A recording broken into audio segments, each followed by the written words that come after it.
Since 2009, 12 of the world's best under-17 soccer teams have been coming together for the future champions Gauteng tournament.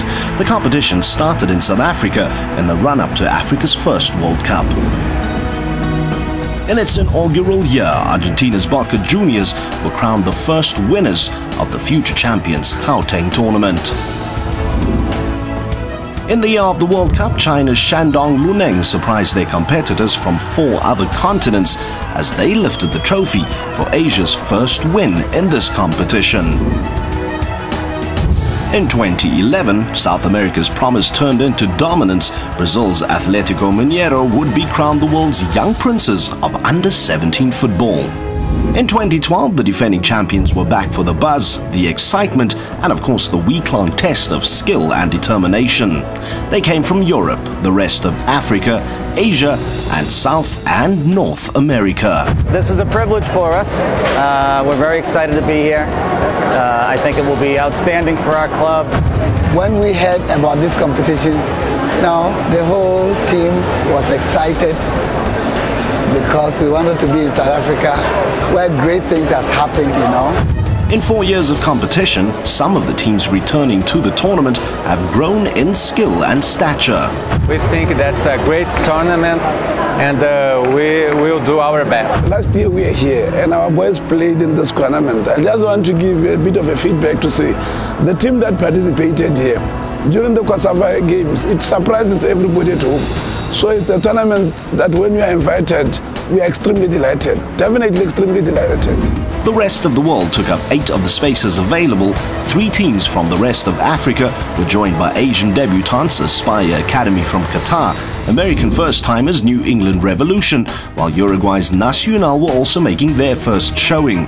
For the first time in the history of the tournament, 2 schools would join the action from South Africa, Mashadro High and the SAFA School of Excellence, competing alongside Bidvest Wits and Gauteng champions Orlando Pirates. The world-class Pimville Training Center in the iconic township Soweto hosted the action on day 1. The future champions Gauteng tournament is a tough competition because only the group winners qualify for the semi-finals. Local heroes Orlando Pirates opened up their account against the USA's New England Revolution. The young Buccaneers were in no mood for a revolution. Interesting ball into the middle and Julie, little tip through the middle, opportunity, it's in! It's a great goal! And Siyandan Nobo opens the scoring for Orlando Pirates. Julie grabs a goal from the kickoff. Talking about the captain, well, they're not wasting any time, Pirates. Suddenly the confidence at an all-time high. The future looks bright for Orlando Pirates with these players. First-time qualifiers Mashadro High had the unenviable task of opening up their campaign against the defending champions. It's a quick break here from Atlético Mineiro. And a great shot and a finish from Zé Alberto, who opens the scoring 4 minutes in. Forward now by Matthews. Chance. Oh, that's easily sailed in. The keeper, well, he hasn't had a good game at all. 4-0 down for Mashadro, as their hopes resting next on Bidvest Wits. These type of tournaments are very important for us as a country, because it's important that we expose our youngsters at this age so that by the time they play for Bafana Bafana, they already know and they are ready mentally to can face any opposition. Only a win would be good enough for Wits against the defending champions. The so-called clever kids had managed only a draw in their opener against Aspire Academy. In one of the most dramatic matches of the tournament, Wits caught a break when Mineiro went a man down. But even with the deficit, Mineiro would score first. Wits would draw one back, and then the rest of the match would be decided from the penalty spot. Mineiro awarded a late spot kick to secure a point and to keep their campaign alive. All eyes were then focused on Gauteng champions Pirates. They played Uruguay's Nacional. A win would virtually secure a semi-final spot for the home team, but Nacional had other ideas on day 2. Good skill from Marcos Lavandeira.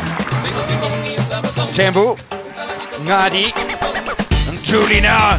The captain of the side, and Ngadi. Now Lupoko. Space in the area, oh, goal! Might have come off Dennis Messones. Now suddenly an opportunity on the edge of the area. Oh, it's stuck away. Ferrero grabs another. Nacional back in front. 5 minutes to play before half-time. The final day of group action would secure places in the semi-finals. Mineiro, having drawn to Wits, were desperate to beat Qatar's Aspire Academy. The long ball's played in. Carlos with the first goal of the game. Gets it for Atletico Mineiro. Oh, what a goal! A great opportunity there. Taken by Nasir Ibrahim. Ego now plays it long and short. And opportunity! It is the back of the net. Beto with the second. Defending champions were back in the semi-finals. The Brazilians' dream defense to be continued. Dutch boys PSV Eindhoven had one win and a draw. Botswana's Young Zebras still had a foothold in Group D, so PSV needed to beat Wits in their cross-pool match. Height advantage, counting, making it count, is Captain Mahmoud for PSV. And PSV have drawn the first blood, denting Soweto style. With that result, Eindhoven had played themselves into the semi-finals where they would meet Uruguay's Nacional. But the defending champions were also still in it. Their Final Four clash would be against K-Stars of Zambia.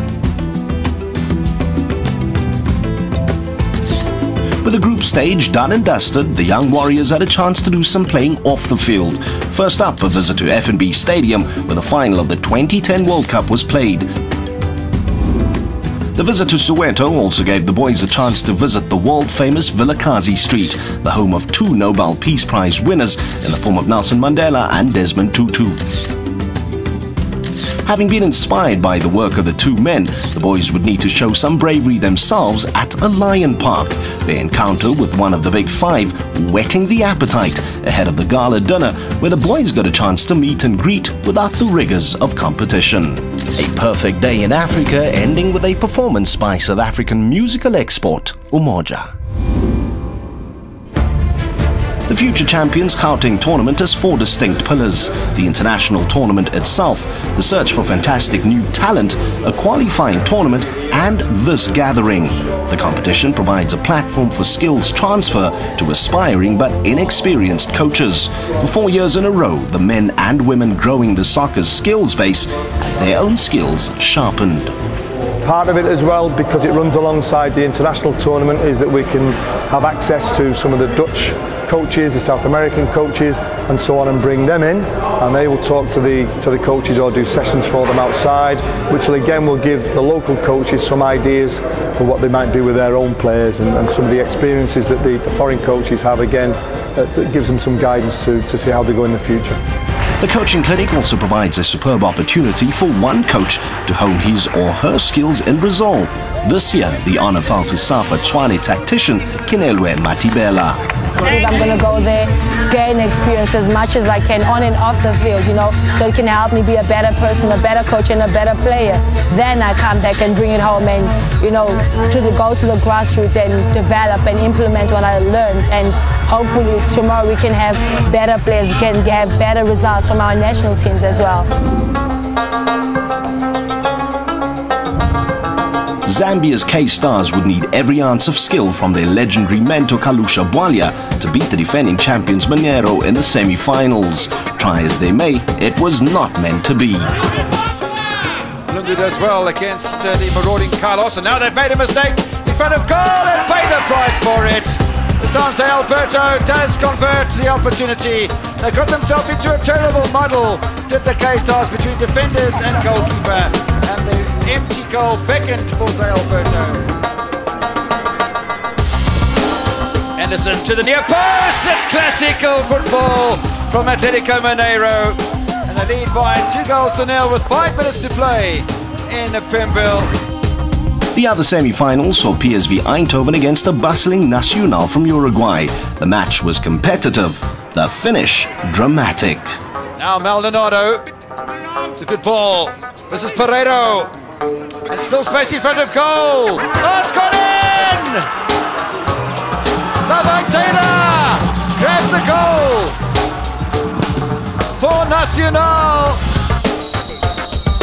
But it's going to be an all South American final at the Gauteng Future Champs for 2012 as Nacional see off the challenge of a highly spirited PSV Eindhoven.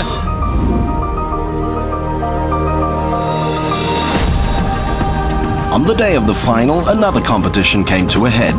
As part of its search for new, young talent, the Future Champions Gauteng tournament uses the opportunity to earmark stars of the future for training overseas. What we're excited about is firstly the high level of participation by youngsters. Very, very clear demonstration, the enthusiasm around young people having the opportunity to participate at school level. In the first year, young Refilwe Jane was selected for overseas training. She now boasts a career with South Africa's women's national team. I feel very honored to be part of this tournament, to be an ambassador. I started here 3 years ago as an under-17 player. Well, I got the chance to go play in Manchester, where I got the chance to play with Manchester City and Everton, where I got some skills there. This tournament really opened many doors for me, which now I came back and I played for Mamelodi Sundowns and then joined Banyana, which I'm coming from camp now. In 2012, a new crop of bright young stars would be exposed to a life-changing opportunity. Future legends in the presence of living legends, all of them champions in the making. I feel happy because I've made my mother proud and I'm proud of myself. I'm happy because of this opportunity. I was wishing to go to Brazil, but I did it. Basically, all that we can do is to bring these people to the surface, and then the structures and the organizations within the country must then take that little gem and try to polish it and do the best that they can with it. Orlando Pirates may not have made it into the 2012 finals in SA, but as the top Gauteng side, they were invited once more to participate in the sister tournament in Brazil. The wife of Pirate Supremo Irvin Khoza was present to wish the boys good luck. We are very much happy about what they've done. They've made us proud, and because of we have just celebrated the 75th anniversary for Orlando Pirates, and this is another celebration for us. The championship match was a most anticipated affair. Nacional and Mineiro were the only unbeaten sides left in the tournament, so fittingly they would get to decide who the future champions Gauteng of 2012 would be. Ball to the near post, off the underside of the crossbar. Has it gone in? I think the referee signaled that it went in. Nacional aren't happy, but I think there could be Carlos on the score sheet again. Figa Mercury, Zé Alberto. This is Anderson. Carlos tees it up and scores! Atletico Mineiro now surely with 15 minutes to play have the title in the bag. That's the second goal that they've been looking for, Mike, and it's a job well done. It's been 2 clean sheets for that as well. He has a real opportunity. Should be a goal. He's at handball. I think the referee spotted the handball on the line by Rodrigo, and it's a penalty. Penalty taken and scored by Dorrego. And Nacional with 5 minutes to play are back in contention. For the second year in a row, Brazil's Atletico Mineiro won the Future Champions Gauteng tournament. They would leave South Africa unbeaten and extremely proud of their achievement, the first team to successfully defend the title in SA. The Brazilians from Belo Horizonte becoming the most successful team in the history of the tournament, an inspiration to the teams and talents set to compete in the next edition. If we can find a few young players from this tournament and they can get clubs overseas, then we're doing something positive with this tournament. 7 days and 30 matches later, all that was left to do was for the 2-time champions to lift the trophy once more. This tournament's not going away. It's in its 4th year. It's getting stronger and stronger, and we'll continue to be involved and bring this opportunity to our youth.